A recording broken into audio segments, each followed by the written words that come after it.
Rosemary stared at the empty space where her husband should have been sleeping, her heart hammering against her ribs as the morning sun streamed through their bedroom window. The silk sheets were cold to the touch, undisturbed except for the single piece of paper that lay where James's head should have rested on the pillow. Her hands trembled as she picked up the note, written in his familiar handwriting that now seemed foreign and cruel. "Thanks for the money. Starting over with Rachel. Good luck starting from scratch. James." The black duffel bag was gone. The bag that had contained what James believed to be $15 million in cash from her biggest business deal yet. Rosemary's knees buckled as she sank onto the bed, staring at the note that shattered her world with just a few carelessly written words. 23 years of marriage, gone in the span of one night. The man she had trusted with her life, her heart, her everything, had stolen what he thought was her life's work and vanished like smoke. Her phone buzzed on the nightstand, showing 3 missed calls from her business partner and best friend, Nicole. Rosemary's vision blurred as tears she didn't even realize she was crying fell onto the note, smearing the ink slightly. She could hear the neighbor's dog barking outside, could smell the coffee she had set to brew automatically at 6:30, could see James's favorite coffee mug still sitting in the sink from yesterday morning. Everything was exactly as it should be, except for the gaping hole where her husband used to be. The cruel irony wasn't lost on her. Yesterday had been the pinnacle of her career. After months of negotiations, she had finally closed the Henderson Industries deal, securing a $15 million contract that would set her marketing firm up for life. She had rushed home, champagne in hand, ready to celebrate with the man she loved most in the world. Instead, she had walked into what she now realized was an elaborate trap. Rosemary forced herself to stand, her legs shaky as she walked to their walk-in closet. Half of it was empty. James's suits, his shoes, his cologne, even his old college sweatshirts, everything was gone. This wasn't a spur-of-the-moment decision. This was planned, calculated, and executed with the precision of a military operation. While she had been working 18-hour days to secure their future, James had been planning to steal it and run. She stumbled to the kitchen, her bare feet cold against the marble floors James had insisted they install last year. "For our future," he had said, kissing her forehead as they watched the workers lay each tile. The coffee maker gurgled, filling the silent house with the rich aroma that usually comforted her. Now it just made her stomach turn. The house felt massive and empty around her.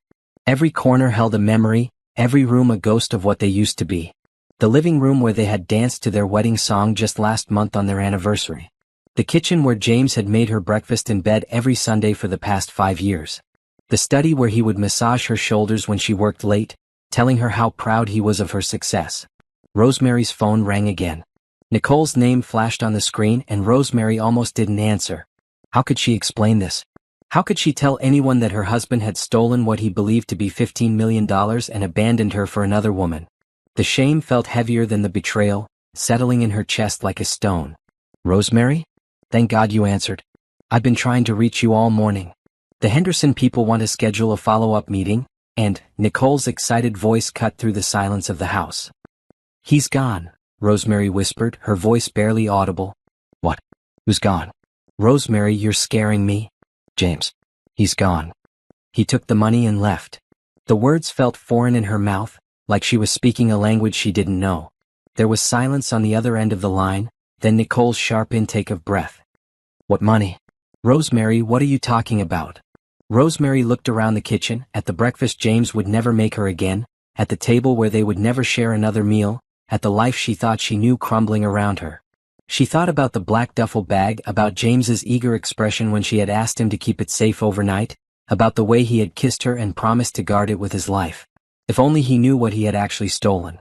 "I need you to come over," Rosemary said finally, sinking into one of the kitchen chairs. "There's something I need to tell you about that money. Something James doesn't know." As she hung up the phone, Rosemary felt the first spark of something other than devastation. It was small, barely there, but it was enough to straighten her shoulders and lift her chin. James thought he had destroyed her, thought he had left her with nothing. He had stolen what he believed was her entire fortune and run off with his mistress to start a new life. But Rosemary had a secret. The money in that bag wasn't real. It was movie prop money, used by film studios to look authentic on camera but worthless in reality. She had gotten it from a client who worked in Hollywood, intending to use it for a creative presentation. Last night, in a moment of suspicious intuition she couldn't explain, she had decided to test her husband's loyalty. The test had revealed more than she ever wanted to know. Rosemary stood up, straightening her nightgown and wiping the tears from her cheeks. James thought he had won, thought he had outsmarted her and taken everything she had worked for. He was probably celebrating right now, counting money that would never spend, planning a future that would never come. But Rosemary was just getting started. Nicole arrived within 30 minutes, bursting through the front door with the spare key Rosemary had given her years ago. She found Rosemary sitting at the kitchen table, still in her nightgown, staring at James's cruel note with an expression Nicole had never seen before, a mixture of devastation and something else, something harder. "Show me everything," Nicole said, settling into the chair across from her best friend. She was a tall woman with short auburn hair and the kind of direct gaze that made her an excellent business partner. "Start from the beginning." Rosemary handed her the note first, watching Nicole's face darken as she read James's callous words. Then she led her upstairs to the bedroom, to the closet that was now half empty, to the bathroom where James's toothbrush and razor were conspicuously absent. "This was planned," Nicole said, running her fingers along the empty hangers. "This level of organization doesn't happen overnight. How long do you think?" "I found something else," Rosemary interrupted, walking to James's home office down the hall. She opened his desk drawer, pulling out a folder she had discovered an hour ago. "Look at this." Inside were printed emails between James and someone named Rachel Martinez. The correspondence went back 6 months, filled with discussions about their future together, and waiting for the right moment. There were hotel receipts, restaurant bills, even a lease agreement for an apartment across town, all dated within the past 3 months. Nicole's jaw tightened as she read through the evidence. Rachel Martinez? Why does that name sound familiar? She works at James's accounting firm. I met her at the Christmas party last year. Blonde, young, maybe 28? She was very friendly, kept complimenting my dress and asking about my business.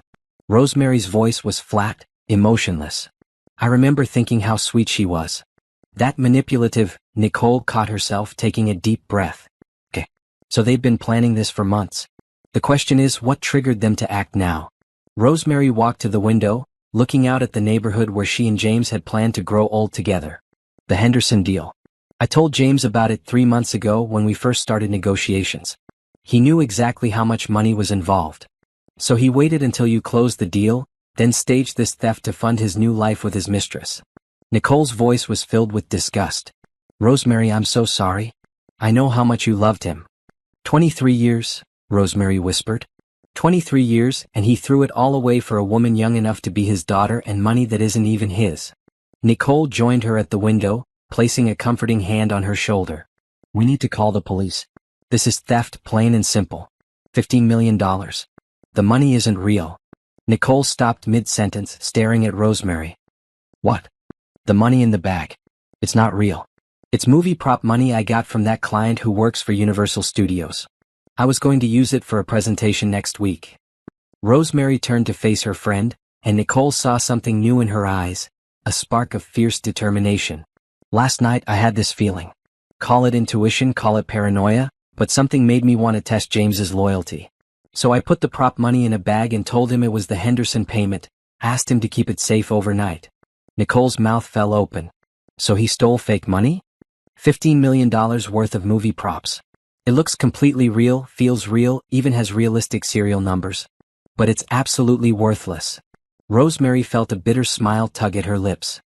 He and Rachel are probably celebrating right now, making plans for their future with money that won't even buy them a cup of coffee. This is... Nicole started laughing, a sound somewhere between hysteria and admiration. This is actually brilliant. Completely unintentional, but brilliant. Rosemary walked back to the desk, looking at the evidence of her husband's betrayal spread across its surface. I keep thinking about all the signs I missed. The late nights at work, the secretive phone calls, the way he started criticizing everything I did. He was pulling away from me for months, and I was too busy with the Henderson deal to notice. Don't you dare blame yourself, Nicole said firmly. You trusted your husband of 23 years. That's what married people do. He's the one who chose to betray that trust. Rosemary picked up one of the hotel receipts, dated just 2 weeks ago. Look at this place. The Ritz-Carlton downtown. He took her somewhere we went for our anniversary 5 years ago. The hurt in her voice was palpable. How do you share intimate moments with someone else in places that are supposed to be sacred to your marriage? Nicole examined the receipt, her business mind already working. Rosemary, these expenses? James doesn't make enough money to afford places like this. How was he paying for all this? Rosemary frowned, walking to their joint filing cabinet. She pulled out their recent bank statements, credit card bills, and investment portfolios. As she spread them across the desk, a pattern emerged that made her blood run cold. "Oh my God," she whispered, pointing to several large withdrawals from their joint savings account. "Look at these. 5,000 here, 8,000 there, 3,000 from our emergency fund. He's been stealing from me for months to finance his affair." Nicole leaned over her shoulder, calculating the numbers. "Rosemary, this adds up to almost $40,000. He was using your money to court another woman." The betrayal cut deeper than Rosemary thought possible. It was one thing to fall out of love, another to have an affair, but to steal her hard-earned money to pay for romantic getaways with his mistress was a level of cruelty she hadn't thought James capable of. "There's more," Rosemary said, her voice growing stronger. She pulled up their investment account on her laptop. "He liquidated our retirement fund last week. $200,000 gone. He moved it to a personal account I didn't know existed." Nicole's face flushed with anger. "He wasn't just planning to steal what he thought was the Henderson money. He was planning to take everything. Your entire life savings, your retirement, everything you've worked for." Rosemary stared at the computer screen, watching 23 years of financial planning disappear into James's secret account. But instead of the crushing despair she expected to feel, something else was building inside her. Something cold and focused and absolutely furious. "He made one mistake," she said quietly. "What's that?" Rosemary looked up at her best friend, and Nicole saw something in her eyes that made her take a step back. It was the same look Rosemary got during particularly challenging business negotiations, the look that had helped her close the Henderson deal and dozens of others. "He underestimated me." 3 hours later, Rosemary sat in her home office, transformed from the devastated wife Nicole had found that morning. She had showered, dressed in her sharpest business suit, and pulled her natural hair back into the sleek bun she wore during high-stakes negotiations. The evidence of James's betrayal was organized in neat piles across her desk, and she was making phone calls with the efficient precision of a general planning a war. "Mr. Peterson, this is Rosemary Campbell. I need to speak with you about freezing some joint accounts." "Yes, I'll hold." Nicole sat across from her, laptop open, researching private investigators and forensic accountants. "I found someone who specializes in financial fraud cases. Rebecca Stone comes highly recommended." Rosemary covered the phone's mouthpiece. "Set up a meeting for this afternoon.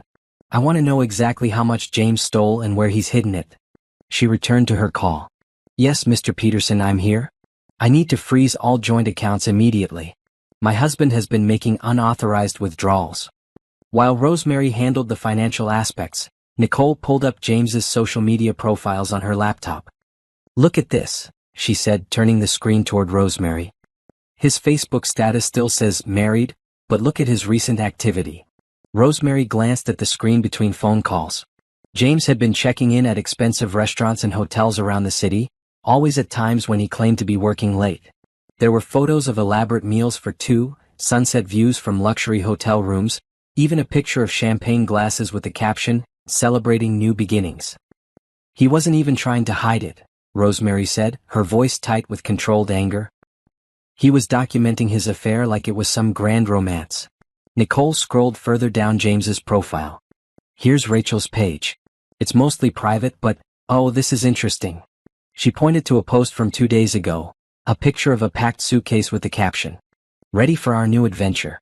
Sometimes you have to take risks for love." She knew about the money too, Rosemary realized. This wasn't just James's plan. They were in it together. Her phone buzzed with a text message from an unknown number. Rosemary's blood ran cold as she read it. "Found your husband's car at the airport. Long-term parking. Thought you should know. A concerned neighbor." "They flew somewhere," Rosemary said, showing Nicole the message. "Which means they think they have $15 million to start their dream life." Nicole started typing furiously on her laptop. "I'm checking flight records for yesterday and today. If they used their real names?" "They probably did," Rosemary said grimly. "James always said fake identities were for criminals and people in movies. He wouldn't have thought he needed to hide because he believed he was stealing real money." While Nicole searched for flight information, Rosemary called her bank again, this time asking for a complete audit of all accounts James had access to. The picture that emerged was even worse than she had initially discovered. Over the past 6 months, James had systematically drained their joint savings, liquidated investments, and even taken cash advances on credit cards she didn't know existed. "Rosemary," Nicole said quietly, "I found them." Rosemary looked up from her notes. "Where?" "Flight to the Bahamas yesterday evening. 2 passengers, James Campbell and Rachel Martinez. They booked a suite at the Ocean Club Resort for 2 weeks." Nicole's expression was grim. The resort package they chose costs $8,000 a night. Rosemary felt something shift inside her chest, like a door closing and locking permanently. James and Rachel were living it up in paradise, spending what they thought was her money, celebrating the destruction of her marriage and her life. They had probably toasted their success with champagne, made love in a luxury suite overlooking the ocean, and planned their future together while she was discovering the ruins of everything she had believed in. But they didn't know about the prop money yet. "How long do you think it will take them to figure out the money is fake?" Nicole asked. Rosemary considered this. "They'll want to deposit it or exchange it for something more secure. $15 million in cash isn't practical for long-term storage. My guess is they'll try to put it in a bank account or invest it within the next few days. And when they can't, they'll panic." Rosemary's smile was sharp and cold. "James knows that if he stole real money, I would have already called the police. They'll realize they're trapped in paradise with no way to pay for anything and no way to come home without facing serious consequences." Nicole leaned back in her chair, studying her friend's face. "You're enjoying this." "I'm enjoying the thought of James's face when he realizes he threw away 23 years of marriage for fake money," Rosemary admitted. "But more than that, I'm angry. I'm furious that they thought they could destroy my life and walk away without consequences." Rosemary's phone rang again. This time it was Rebecca Stone, the forensic accountant Nicole had contacted. They spoke for 20 minutes, with Rebecca agreeing to take the case and begin tracing James's financial movements immediately. "She says she can have a preliminary report within 48 hours, Rosemary told Nicole after hanging up. "She also recommended I change all my passwords and secure any accounts James doesn't have access to." "What about the Henderson money? The real money?" Rosemary smiled for the first time since discovering James's note. "Electronic transfer directly into my business account. James never had access to it, never could have stolen it. The irony is, if he had stayed, he would have been a millionaire anyway. We both would have been set for life. So his greed destroyed the very thing he was trying to steal." "Exactly." Rosemary stood up, walking to the window that overlooked their backyard.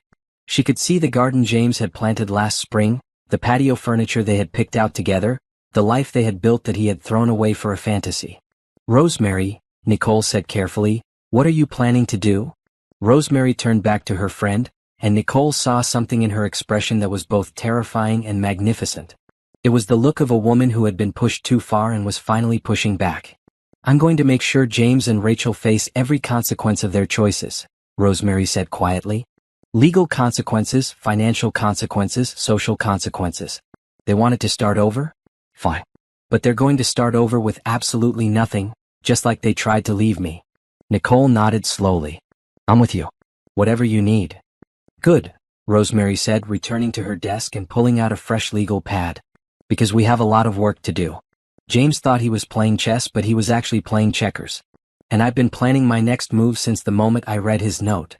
She started writing, her handwriting neat and precise, outlining a plan that would systematically dismantle everything James had built while she rebuilt her own life stronger than ever.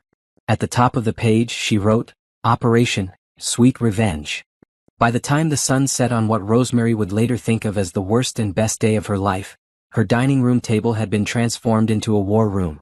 Legal documents, financial records, printed emails, and photographs covered every inch of the mahogany surface. Rebecca Stone, the forensic accountant, had arrived with her own laptop and boxes of files, while Nicole ordered Chinese takeout and made endless pots of coffee. "The good news," Rebecca said, pushing her glasses up her nose as she reviewed bank statements, "is that most of James's theft is easily traceable.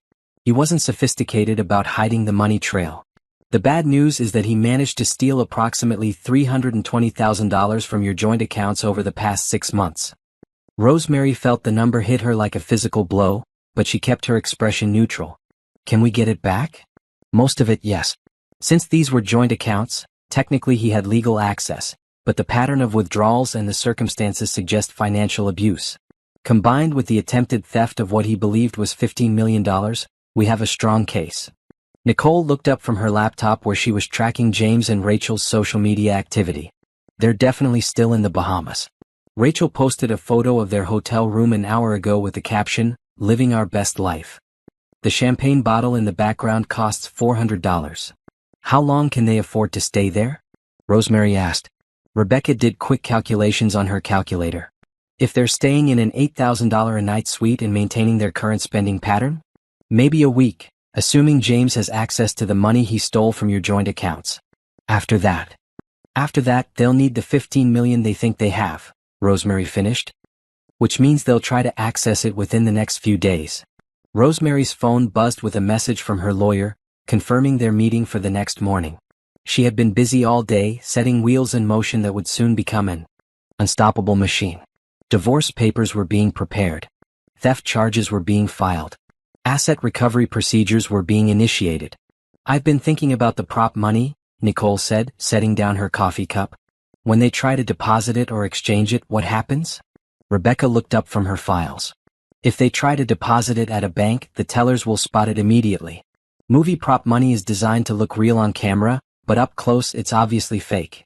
They could face counterfeiting charges on top of everything else. And if they try to use it to buy something expensive? Same problem. Any merchant handling large amounts of cash knows what to look for. Serial numbers, paper quality, printing techniques. There are dozens of ways to spot fake money. Rosemary smiled grimly. So they're trapped. They can't access the money they think they stole, they can't afford to stay where they are much longer, and they can't come home because they know I've discovered the theft by now. Speaking of which, Nicole said, James has been trying to call you. 6 missed calls in the past hour, all from different numbers. Rosemary looked at her phone's call log. James was probably using hotel phones and burner phones trying to reach her. She could only imagine his growing panic as reality set in. Should I answer? She asked. Not yet, Rebecca advised. Let him stew. The longer he goes without contact, the more desperate he'll become. Desperate people make mistakes. Rosemary's landline rang and she glanced at the caller ID. It was her mother, probably wondering why James hadn't shown up for their weekly dinner. Rosemary had been dreading this conversation all day. Hi, Mom.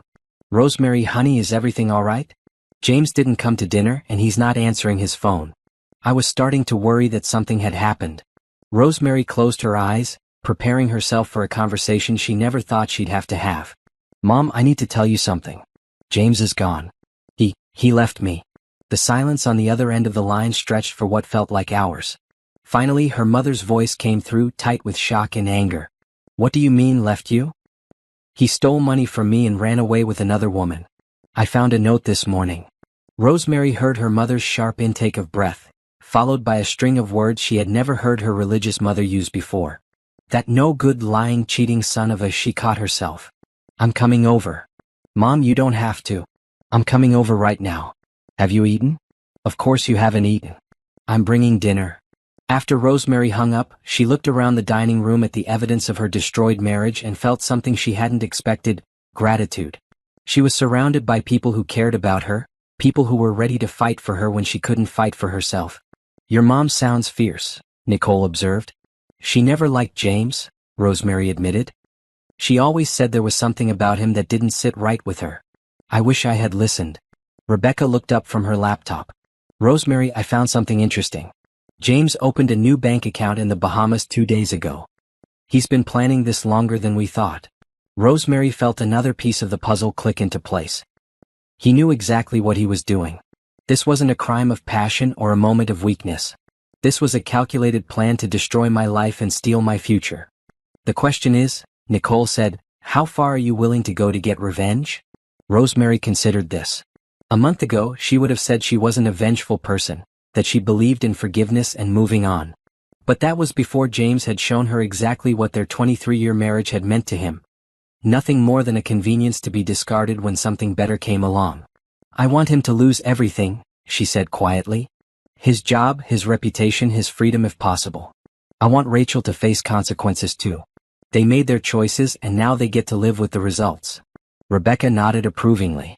Then we need to move quickly. I can have the theft charges filed by tomorrow afternoon. The divorce papers can be served as soon as James returns to the country, which he'll have to do eventually. And I have contacts at his accounting firm who might be interested to know about his recent activities. Rosemary's doorbell rang and she could hear her mother's voice through the door, talking to someone. A moment later, her mother walked in carrying bags of food, followed by Rosemary's older sister Carmen and her teenage nephew Tyler. "We brought reinforcements," her mother announced, setting the food on the kitchen counter. "And Tyler brought his laptop. He says he can track people through their social media posts." Tyler, a tall 17-year-old with his grandmother's fierce protective instincts, cracked his knuckles as he sat down at the dining room table. "Aunt Rosemary, give me their names and I'll find out everything they've posted in the past week. If they're using location services, I can probably figure out exactly where they are and what they're doing." Rosemary looked around at her family and friends, all ready to go to war for her, and felt the first genuine warmth she had experienced since reading James's cruel note. James thought he had left her with nothing, but he was wrong. He had left her with everything that actually mattered. The people who truly loved her. "All right," she said, straightening her shoulders. "Let's take them down." Tyler's fingers flew across his laptop keyboard with the speed and precision of a digital native. Within an hour, he had created a comprehensive timeline of James and Rachel's activities over the past week, complete with timestamps, locations, and even restaurant receipts they had posted on social media. "They're not very smart about privacy settings," Tyler said, turning his laptop so everyone could see the screen. "Look at this." Rachel posted a picture of their room service bill 2 hours ago. "They ordered a bottle of wine that costs more than my monthly allowance." Rosemary studied the image on the screen. The bill showed charges totaling over $800 for a single meal. James, who had always insisted they shop at discount grocery stores and clip coupons, was living like a king on money he thought he had stolen from her. "They're burning through cash fast," Rebecca observed. "At this rate, they'll run out of the money James stole from your joint accounts within a few days." Rosemary's mother, who had been quietly seething while unpacking Chinese food, finally spoke up.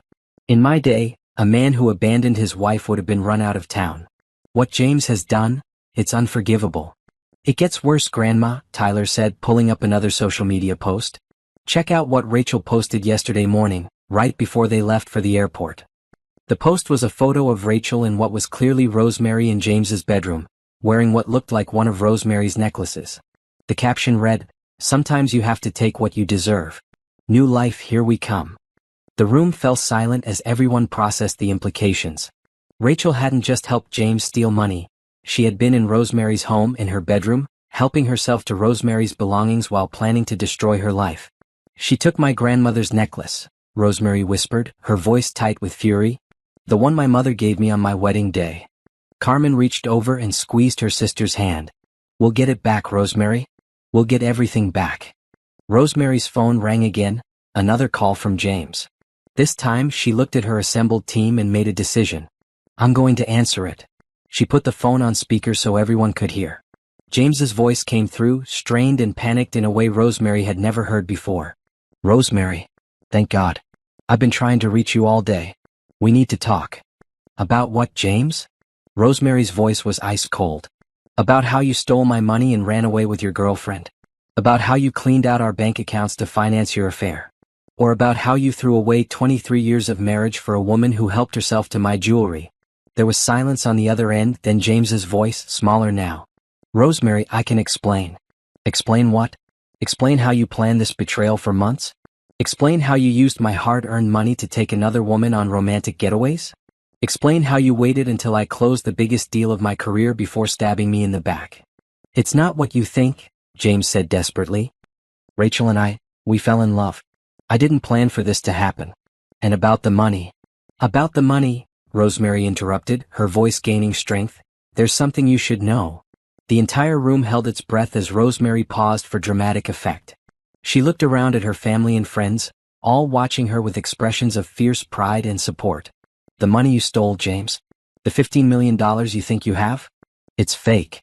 The silence on the other end of the line was deafening. Rosemary could practically hear James's world crashing down around him. What do you mean fake?" "I mean it's movie prop money. Completely worthless. I was testing your loyalty and congratulations, you failed spectacularly." Rosemary's voice was steady, powerful. "You threw away 23 years of marriage for fake money." She could hear James's ragged breathing through the phone, could imagine his face as the reality of his situation sank in. "Rosemary, please. You have to help us. We're stuck here. We can't. You're stuck there because you're thieves and adulterers, Rosemary said calmly. And I hope you enjoy your last few days in paradise because when you come home, you'll be facing criminal charges for theft, and I'll be filing for divorce and seeking full restitution for every penny you stole. Rosemary, wait. She hung up and immediately blocked his number. The room erupted in cheers and applause, with Tyler giving her a standing ovation. That was beautiful, Nicole said, grinning. Absolutely beautiful. Rebecca was already typing on her laptop. I'm filing the theft charges first thing tomorrow morning. With that recorded confession. You recorded it? Rosemary asked. Tyler held up his phone with a smug smile. I've been recording everything since you put him on speaker. I figured we might need evidence. Rosemary felt a surge of affection for her tech-savvy nephew. James is about to discover what happens when you underestimate the Campbell women. Her mother nodded approvingly. Your father would be so proud. He always said that when someone shows you who they really are, believe them the first time. Over the next hour they refined their strategy. Rebecca would handle the legal aspects, filing theft charges and initiating divorce proceedings. Nicole would manage the business side, ensuring that James couldn't damage Rosemary's professional reputation. Tyler would continue monitoring their social media activity, tracking their movements and spending patterns. Carmen would handle family communications, making sure everyone knew the truth before James could spin his own version. What about Rachel? Rosemary asked. She's just as guilty as James. Her company has a strict morality clause in their employment contracts, Nicole said. Adultery and theft are grounds for immediate termination. I know someone in their HR department. Rosemary's phone buzzed with a text from James's number. Apparently he had found another phone. The message was desperate. Please don't file charges. We can work this out. I'll pay everything back. Rosemary showed the message to the group and Tyler snorted with laughter. Pay it back with what? Fake money? He's panicking, Rebecca observed. Which means he's probably tried to access the prop money and discovered the truth. They're realizing they're trapped.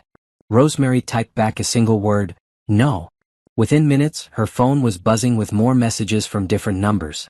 James was clearly borrowing phones from hotel guests, staff, anyone who would let him make a call. The messages grew increasingly desperate. Rosemary, please. I made a mistake. We're stuck here. The hotel wants payment. I love you. I've always loved you. Rachel means nothing. Please don't destroy my life over this. Rosemary read each message aloud to the group, and with each one her resolve grew stronger. This was the same man who had written good luck starting from scratch in his goodbye note, who had stolen her money to finance his affair, who had planned to leave her with nothing.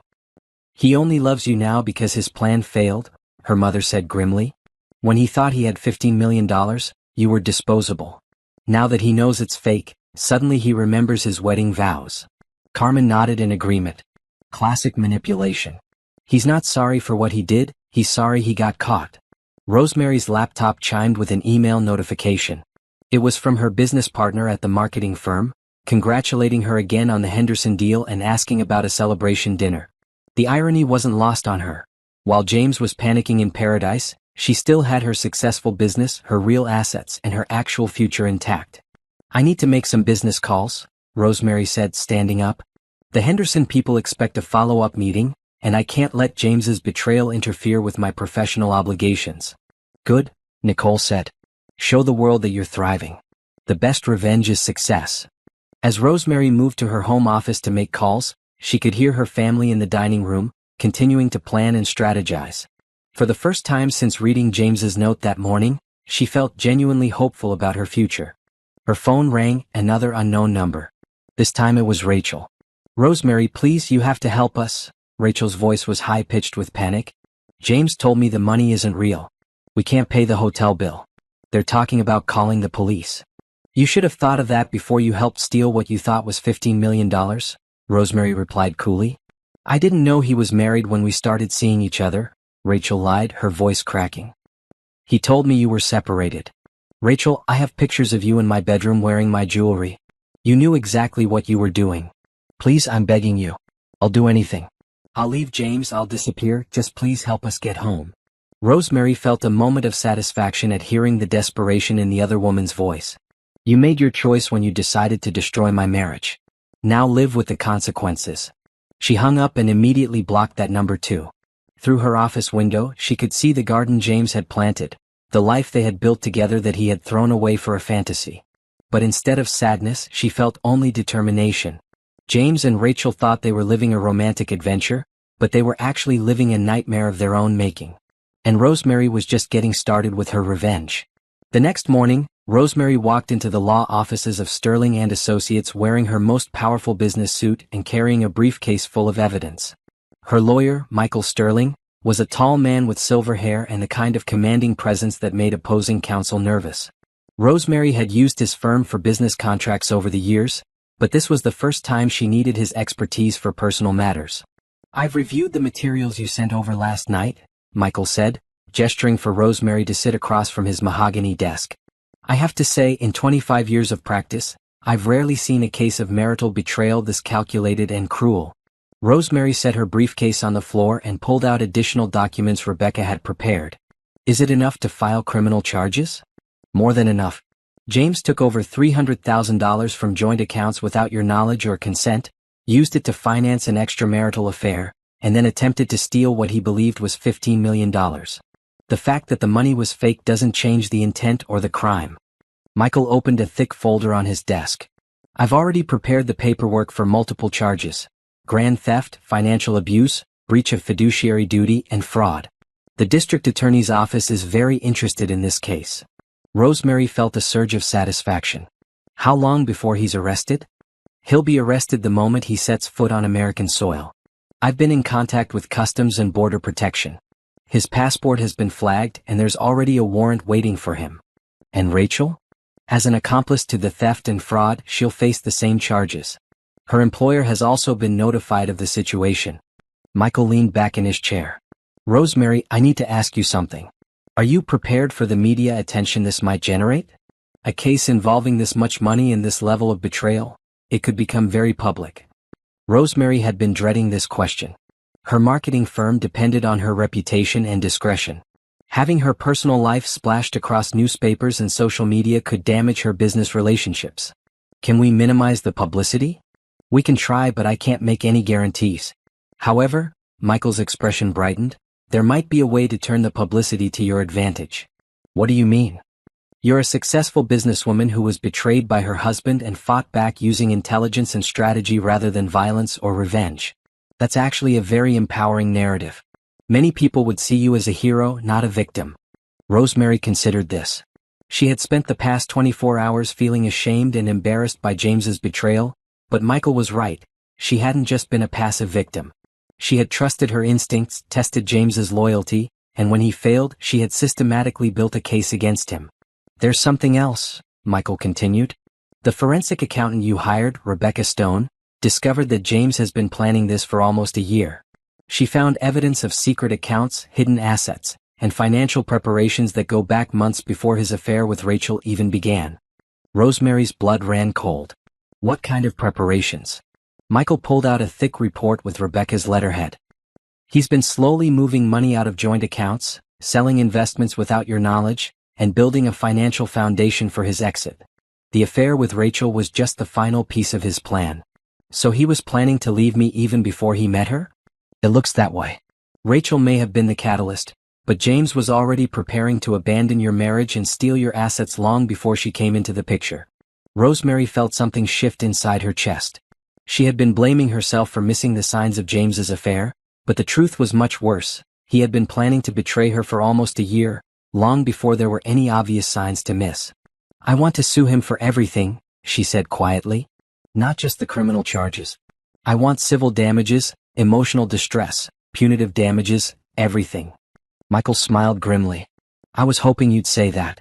Given the length and sophistication of his planning, we can argue for significant punitive damages. James didn't just steal money, he stole a year of your life while planning your destruction." Rosemary's phone buzzed with a text from Nicole. "Check the news. Tyler found something big." She looked at Michael apologetically. "I need to call my business partner." "Take your time." Rosemary stepped into the hallway to call Nicole. "What did Tyler find?" "James and Rachel tried to use the prop money to buy first-class tickets home this morning. The airline called the FBI when they suspected counterfeiting. They're both in custody in Nassau." Rosemary felt her knees go weak with relief and triumph. They're arrested? Arrested and being held pending extradition. Tyler intercepted their social media posts before they were deleted. Rachel was posting pictures of the money and bragging about their $15 million score, right up until they got arrested. Rosemary returned to Michael's office with a huge smile on her face. They just got arrested in the Bahamas for trying to use counterfeit money. Michael's eyebrows shot up. Well, that certainly accelerates our timeline. They'll be extradited within the week, and then they'll face federal charges in addition to the state charges we're filing. Federal charges? Attempting to use counterfeit money is a federal crime, even if the money was fake to begin with. The intent is what matters legally. Michael was already reaching for his phone. I need to call the FBI. This case just became much bigger than a simple marital dispute. As Rosemary left the law office an hour later, she felt lighter than she had in months. James and Rachel were in jail, facing serious criminal charges. Her assets were secure. Her business was thriving. And for the first time since reading that cruel note yesterday morning, she felt like she was in control of her own life again. Her phone rang as she reached her car. It was her mother. Rosemary, honey, are you watching the news? No, why? Turn on Channel 7. You're famous. Rosemary drove home as quickly as legally possible, her mind racing. When she walked through her front door, she found her entire family gathered around the television in her living room. Tyler was recording everything on his phone while Nicole took notes on her laptop. On screen, a perfectly coiffed news anchor was speaking over footage of James and Rachel being led away in handcuffs at the Nassau airport. Arrested this morning attempting to use counterfeit currency to purchase airline tickets. The suspects, James Campbell and Rachel Martinez, are accused of stealing over $15 million from Campbell's wife, prominent marketing executive Rosemary Campbell, before fleeing to the Bahamas. Rosemary sank onto her couch as the news report continued, showing photos of her and James from their anniversary party last year, pictures of their house, even footage of her marketing firm's offices. The twist in this story, the anchor continued, is that the money Campbell and Martinez stole was actually movie prop money worth nothing. Mrs. Campbell, who had reportedly become suspicious of her husband's behavior, used the fake money to test his loyalty, a test he failed spectacularly. The report switched to an interview with a financial expert discussing the psychology of marital financial abuse, then to a legal expert explaining the charges James and Rachel would face. How did this get out so fast? Rosemary asked. Tyler may have leaked some information to a reporter friend of his, Carmen admitted sheepishly. Rosemary looked at her teenage nephew, who was trying to look innocent and failing. Tyler? I thought people should know the truth, he said defensively. Uncle James tried to destroy you, and you turned the tables on him using nothing but intelligence and strategy. That's a story worth telling. As Rosemary watched the news coverage, she realized Tyler was right. She wasn't being portrayed as a victim or a woman scorned. She was being shown as a smart, successful businesswoman who had outmaneuvered the people trying to destroy her. Her phone started ringing with calls from reporters, business colleagues, and friends who had seen the news. The story was spreading across social media, with thousands of people commenting and sharing their own stories of betrayal and revenge. For the first time since this nightmare began, Rosemary smiled a genuine smile. James had tried to leave her with nothing, but instead, he had given her something precious. The knowledge of exactly who she was when her back was against the wall. She was a fighter. And she was just getting started. 3 weeks later, Rosemary sat in her renovated home office, watching the morning news while sipping coffee from a new mug, one that didn't remind her of James. The media attention had died down to a manageable level, but the legal consequences for James and Rachel were just beginning to unfold. The extradition was completed yesterday, Michael Sterling informed her during their daily check-in call. James and Rachel are both in custody here, being held without bail pending trial. The federal prosecutor wants to make an example of them. Rosemary felt a mixture of satisfaction and exhaustion. The past 3 weeks had been a whirlwind of legal meetings, media interviews, and business obligations. The Henderson deal had been finalized, bringing in even more money than originally negotiated, and her marketing firm had received dozens of new client inquiries thanks to the publicity. What's the latest on the financial recovery? She asked. Rebecca traced almost every penny James stole. Between the joint accounts, the liquidated investments, and the secret accounts he opened, we're looking at full restitution plus damages. James's lawyer is already trying to negotiate a plea deal. Rosemary's doorbell rang and she could see Nicole through the front window, carrying what looked like legal documents and a bottle of champagne. I have to go, Michael. Keep me posted on any developments. Rosemary opened the door to find Nicole grinning from ear to ear. "I have news," Nicole announced, waving the legal documents. "Big news." They settled in Rosemary's living room, which had been redecorated since James left. Rosemary had removed every trace of their shared life, replacing their joint purchases with items that reflected her own taste and personality. "James's accounting firm fired him," Nicole said, pulling papers from her briefcase. "Not only fired him, they're suing him for breach of contract and damage to their reputation. Apparently, several clients have already left the firm because of the scandal." Rosemary accepted the champagne Nicole poured for her. "And Rachel?" "Fired, blacklisted, and facing a civil suit from her company for violating her morality clause. She'll never work in finance again." Nicole raised her glass. "To consequences." "To consequences," Rosemary agreed, clinking glasses with her best friend. Nicole pulled out her phone and showed Rosemary the latest social media updates. Tyler's been tracking their online presence since they got back. James tried to post a few things claiming he was set up, but the evidence is too overwhelming. Even his own family has disowned him.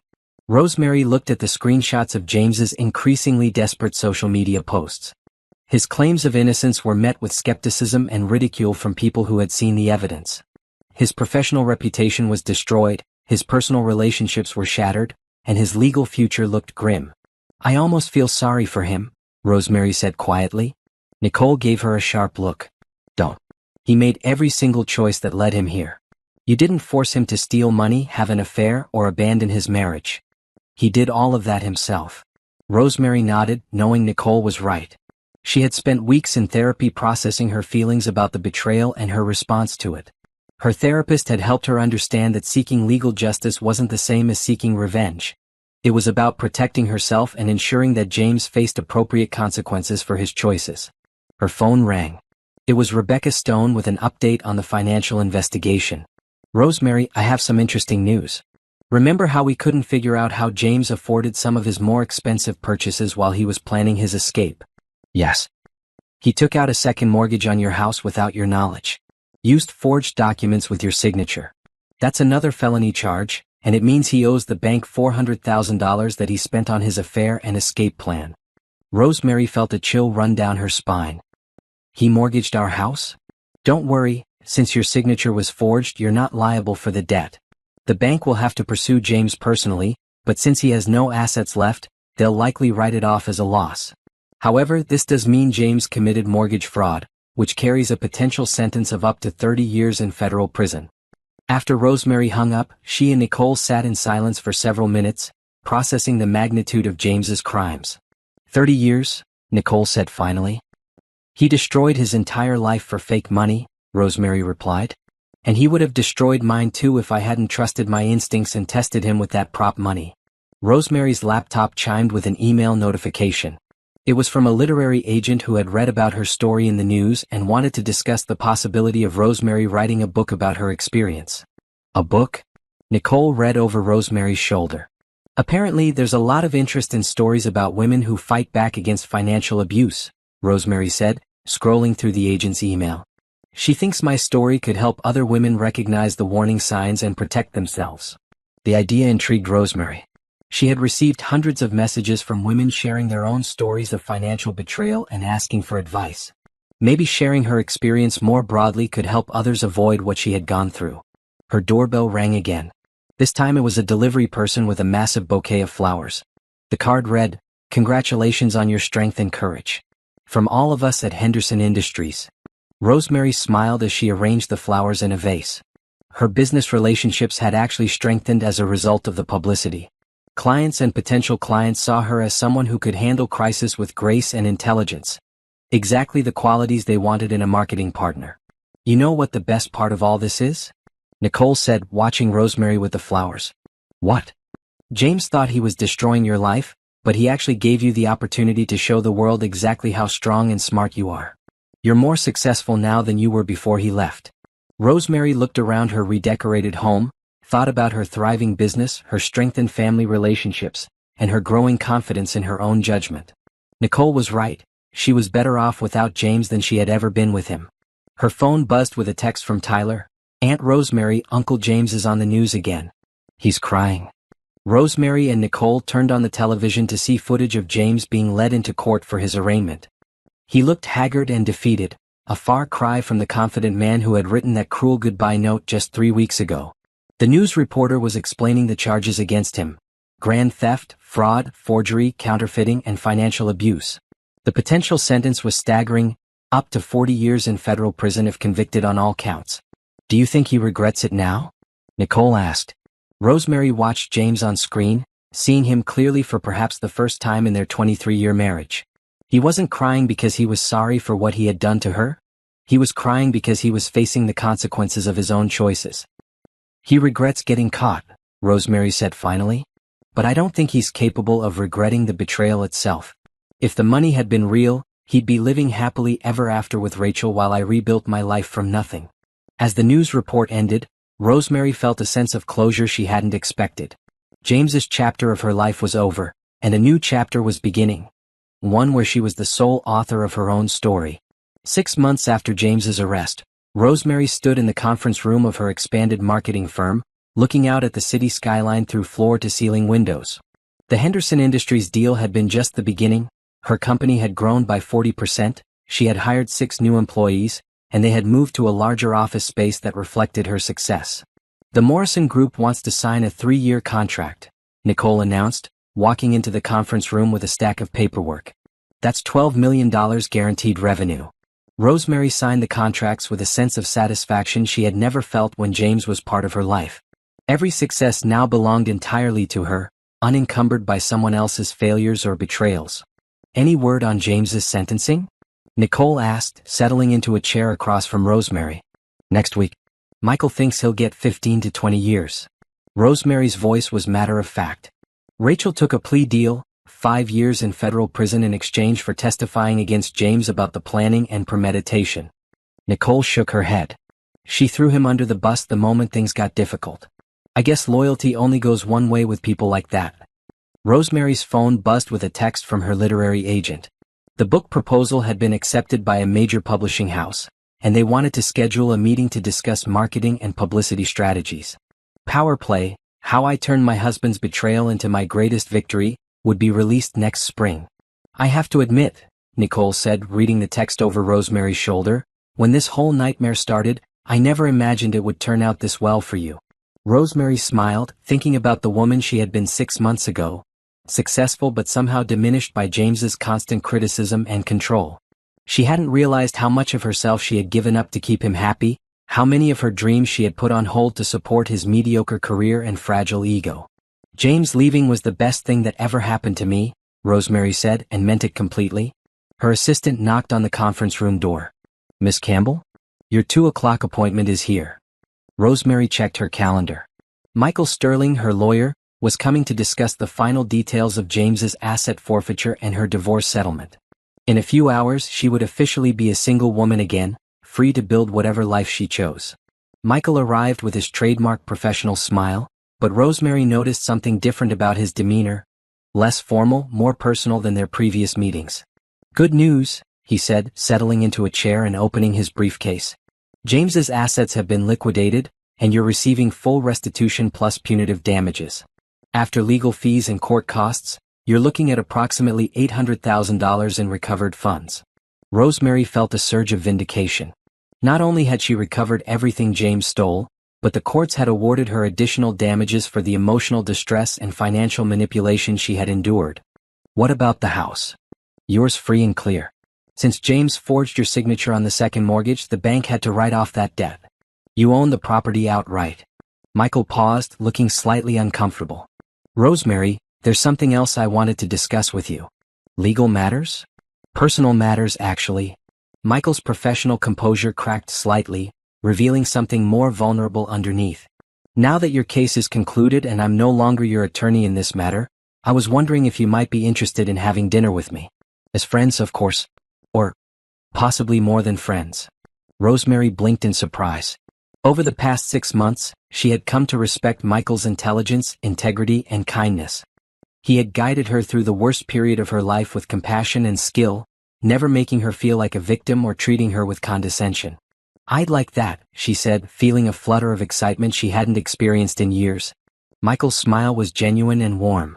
Saturday evening? I know a place that serves excellent seafood and has a view of the harbor. After Michael left, Rosemary found herself humming as she worked, something she hadn't done since before her marriage to James. Nicole noticed immediately. You seem happy, Nicole observed. Different happy. Not just, I won happy but actually happy. Michael asked me out, Rosemary admitted, unable to suppress her smile. Nicole's eyebrows shot up. The lawyer? Rosemary, that's wonderful. He's intelligent, successful, age-appropriate, and from what I've seen, he treats you with respect and admiration. It feels strange, Rosemary confessed. I haven't been on a first date in over 20 years. You'll be fine. You're confident, successful, and gorgeous. Any man would be lucky to have your attention.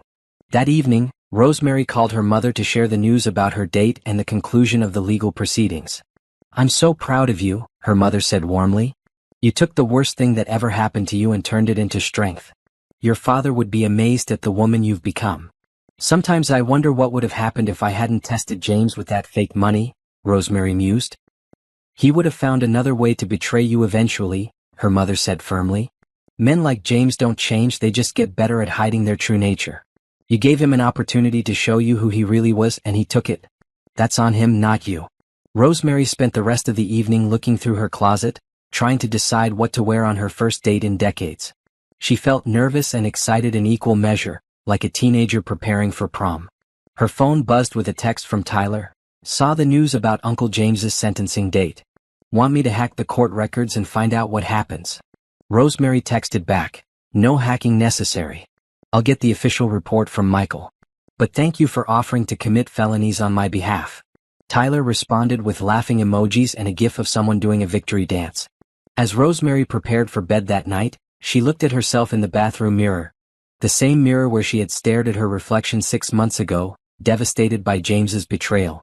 The woman looking back at her now was stronger, more confident, and genuinely happy in a way she hadn't been in years. James had tried to destroy her, but instead, he had freed her to become the person she was always meant to be. And the best part was she was just getting started. The courtroom was packed on the day of James's sentencing. Rosemary sat in the front row with Nicole and Michael, watching as the man who had once shared her bed and her dreams was led to the defendant's table in an orange jumpsuit and shackles. James had aged dramatically during his months in custody. His hair was gray now, his face gaunt, and his shoulders slumped with defeat. When he glanced back at the gallery and saw Rosemary, his expression crumpled with what might have been regret, or simply self-pity. Has he tried to contact you? Michael asked quietly. Every week, Rosemary replied. Letters, calls through other people, messages through his lawyer. I've ignored them all. The judge, a stern woman in her 60s with silver hair and sharp eyes, called the court to order. The prosecutor stood to address the court, outlining the scope of James's crimes and their impact on Rosemary's life. Your Honor, the defendant engaged in a sophisticated, long-term scheme to defraud his wife of her life savings. This wasn't a crime of passion or a moment of poor judgment. This was a calculated plan executed over the course of nearly a year. Mr. Campbell stole over $300,000 from joint accounts, forged his wife's signature on mortgage documents, committed counterfeiting fraud, and attempted to steal what he believed was $15 million. Rosemary listened as the prosecutor detailed every aspect of James's betrayal, feeling a sense of vindication as the full scope of his crimes was laid out for the record. The defendant showed no remorse for his actions until he was caught, the prosecutor continued.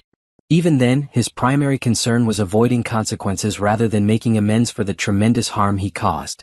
James's lawyer, a tired-looking public defender, stood to make his case for leniency. Your Honor, my client acknowledges his mistakes and is deeply sorry for the pain he has caused. He asks for the court's mercy and the opportunity to make restitution to his former wife. Rosemary almost laughed at the word mistakes.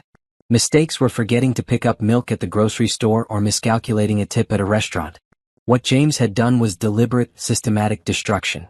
The judge turned to Rosemary. Mrs. Campbell, would you like to make a victim impact statement? Rosemary had debated whether to speak for weeks. Part of her wanted to let the evidence speak for itself, but another part felt that James needed to hear directly from her how his actions had affected her life. She stood and walked to the podium, looking directly at James as she began to speak.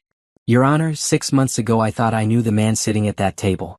I thought I was married to someone who loved me, supported my dreams, and shared my values. I was wrong. James's lawyer had obviously coached him to look remorseful, but Rosemary could see the anger and resentment in his eyes. Even now, even facing 20 years in prison, he blamed her for his situation. The defendant didn't just steal money from me, Rosemary continued, her voice growing stronger. He stole a year of my life while he planned my destruction. He stole my sense of security, my ability to trust, and my faith in the man I had loved for over 20 years. She could see James fidgeting in his chair, uncomfortable with being forced to face the consequences of his actions. But he also gave me something unexpected, the knowledge that I am stronger than I ever imagined. His betrayal forced me to discover who I really am when everything I thought I knew is stripped away. I am successful, intelligent, and capable of building a beautiful life without him. Rosemary looked directly at James as she delivered her final words. I forgive you not because you deserve forgiveness, but because carrying anger toward you would diminish the life I'm building. You are no longer important enough to occupy space in my thoughts or my heart. The courtroom was silent as Rosemary returned to her seat. James was staring at her with an expression of shock and hurt, as if he had expected her to beg for his return or profess her continued love. The judge deliberated for only a few minutes before announcing her decision. Mr. Campbell, your crimes demonstrate a level of premeditation and callousness that demands significant punishment. You are sentenced to 18 years in federal prison, with possibility of parole after 12 years. You are also ordered to pay full restitution plus punitive damages totaling $1.2 million. Rosemary felt a wave of satisfaction as James's face went white with shock. 18 years. He would be in his 70s when he was released, assuming he earned parole. His life as he had known it was over. As the bailiff led James away, he turned back toward Rosemary one last time. His mouth moved silently and she could read his lips. I'm sorry. Rosemary felt nothing, no anger, no sadness, no satisfaction. James had become irrelevant to her life, a chapter that was finally closed. Outside the courthouse, reporters were waiting with cameras and microphones. Rosemary had prepared a brief statement.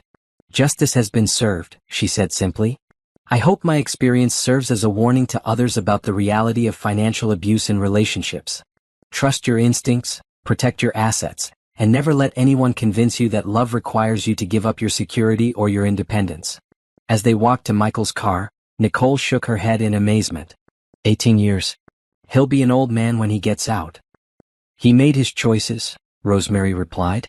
Now he gets to live with the consequences. Michael opened the car door for her, a gesture that reminded Rosemary of their dinner date the week before, their first of what had become several enjoyable evenings together. How do you feel? He asked as they drove away from the courthouse. Rosemary considered the question seriously. Free, she said finally. For the first time in longer than I can remember, I feel completely free. That evening, Rosemary sat in her renovated living room, a glass of wine in hand, looking through the contracts for her book deal. The story of her experience would be published in 8 months, with a significant marketing campaign planned. Her phone rang. It was Tyler. Aunt Rosemary, I saw the news about the sentencing. 18 years. That's longer than I've been alive. It's what he deserved, Rosemary said simply. Are you going to visit him in prison? No. That chapter of my life is over. I'm focused on the future now. Good, Tyler said firmly. He never deserved you anyway. Uncle Michael is way better. Rosemary smiled at her nephew's easy acceptance of her new relationship. Uncle Michael? He brought me a gaming laptop last week and taught me about intellectual property law. He's definitely family material. After hanging up with Tyler, Rosemary walked to her bedroom and opened the jewelry box where she kept her most precious items. At the bottom, wrapped in tissue paper, was her grandmother's necklace, the one Rachel had stolen and worn in that taunting social media post.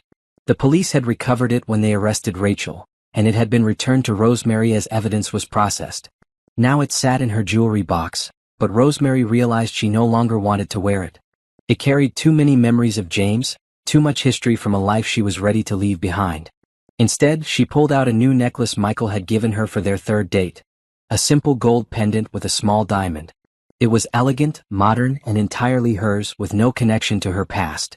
As Rosemary prepared for bed, she thought about James sitting in a prison cell, probably wondering how his plan had gone so catastrophically wrong.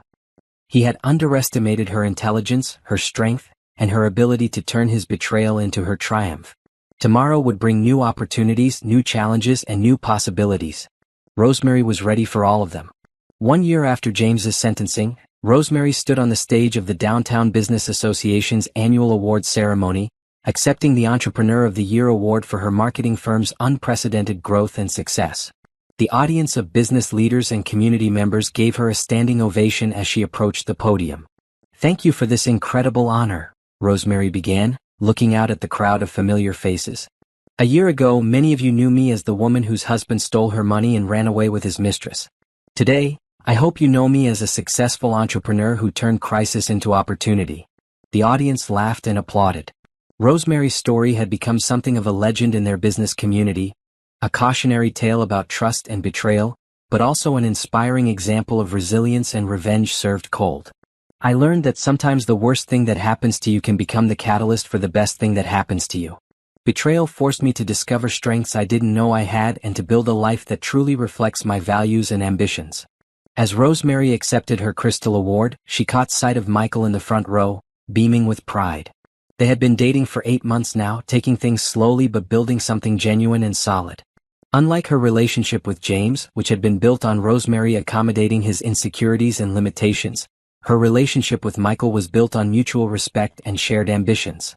After the ceremony, Rosemary and Michael joined her family and friends for a celebration dinner at the city's most exclusive restaurant. Carmen had flown in from Atlanta, Tyler was home from his first year of college, and Nicole had insisted on ordering the most expensive champagne on the menu. To Rosemary, Nicole raised her glass, who proved that the best revenge is massive success. To Rosemary, the table chorused, clinking glasses in a toast that felt like a celebration of everything she had overcome and everything she had achieved. Tyler, now 19 and studying computer science at MIT, grinned at his aunt. "I still can't believe Uncle James thought he could outsmart you. Didn't he know you're the smartest person in our family?" "He thought I was weak because I loved him," Rosemary replied. "He confused kindness with weakness, trust with stupidity. It was the most expensive mistake of his life." Carmen squeezed her sister's hand. "Speaking of expensive mistakes, have you heard anything about Rachel lately?" Rosemary smiled grimly. "She was released from federal prison 3 months ago. Convicted felon, can't find work anywhere, living with her parents at age 31. She tried to contact me through social media, asking for forgiveness and a job recommendation. Please tell me you didn't respond," Michael said, though his tone suggested he already knew the answer. "I blocked her immediately. She made her choices and now she gets to live with them.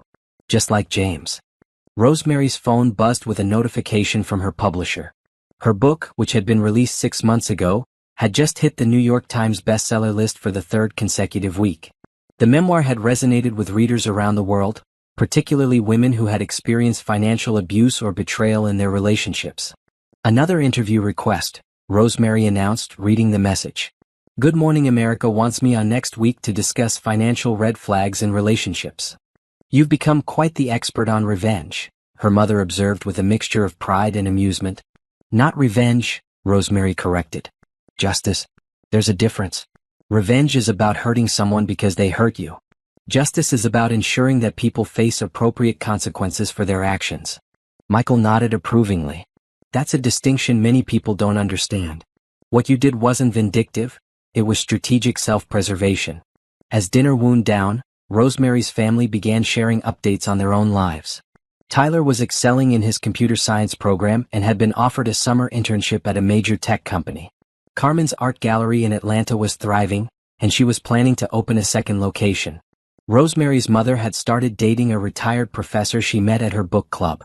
"Everyone's moving forward," Rosemary observed. "Building new chapters instead of dwelling on old ones." "Except James," Nicole pointed out. "He's got about 16 more years to dwell on his old chapters." Rosemary had deliberately avoided learning details about James's life in prison, but Tyler, with his irrepressible curiosity and hacking skills, occasionally provided updates whether she wanted them or not. "He's in minimum security now," Tyler said, clearly having information he was eager to share. "Works in the prison library, makes about 20 cents an hour. His cellmate is a guy who embezzled money from a children's charity." "Tyler," Rosemary said warningly, "I'm just saying karma has a sense of humor." After dinner, Michael walked Rosemary to her car in the restaurant's parking garage. The evening air was cool and crisp, perfect for the late October weather. I have something for you, Michael said, reaching into his jacket pocket. Rosemary's heart skipped a beat. They had talked about their future together, about the possibility of marriage, but she hadn't expected him to propose tonight. Instead, he pulled out a small wrapped box that was clearly too small for a ring. Open it. Inside was a beautiful gold key on a delicate chain. Rosemary looked at Michael questioningly. It's the key to my house, he said, his voice soft and nervous. I know we've been taking things slowly and I don't want to pressure you, but I was hoping you might consider moving in with me. Not because you need someone to take care of you, you've proven you can take care of yourself better than anyone, but because I love you and I want to build a life with you. Rosemary felt tears prick her eyes. The key represented something James had never offered her, a partnership between equals, a relationship built on choice rather than need. Yes, she said simply. I'd love to live with you. Michael's face lit up with joy as he fastened the chain around her neck. The key settled against her chest, warm from his touch, a symbol of the new life she was choosing to build. As they kissed in the parking garage, Rosemary thought about the woman she had been a year ago, financially dependent on a man who was planning to destroy her, professionally successful but personally diminished, strong but unaware of her own strength. That woman would never have imagined she could recover so completely from such a devastating betrayal. She would never have believed she could turn her husband's cruelty into her own triumph, or that she could find love again with someone who valued her intelligence and independence. 6 weeks later, Rosemary was in her new home office, a bright, airy room in Michael's house that overlooked the city skyline, when her assistant called with an unusual message. Miss Campbell, there's a man here who says he's your former husband. He wants to see you. Rosemary's blood ran cold. That's impossible. James is in federal prison. He has a badge that says Work Release Program. Should I call security? Rosemary's mind raced. James must have qualified for a work release program, allowing him to leave prison during the day for approved employment. But why was he here? Send him in, Rosemary said after a moment. But stay close by. James walked into her office looking like a shadow of his former self. Prison had aged him dramatically, his hair was white now, his face lined and gaunt, his clothes hanging loose on his diminished frame. But his eyes still held that familiar mixture of arrogance and desperation that Rosemary remembered so well. Rosemary, he said, his voice hoarse. You look beautiful. Successful. What do you want, James? He sat down across from her desk without being invited, a presumption that reminded Rosemary exactly why their marriage had failed. I want to apologize. Really apologize, not just for what I did, but for who I was during our marriage. I've had a lot of time to think, and I realize now that I was threatened by your success. I tried to diminish you because I felt diminished by my own failures. Rosemary studied his face, looking for signs of genuine remorse. What she saw instead was the same manipulative charm he had always used when he wanted something. What do you want, James? She repeated. His facade cracked slightly. I need help.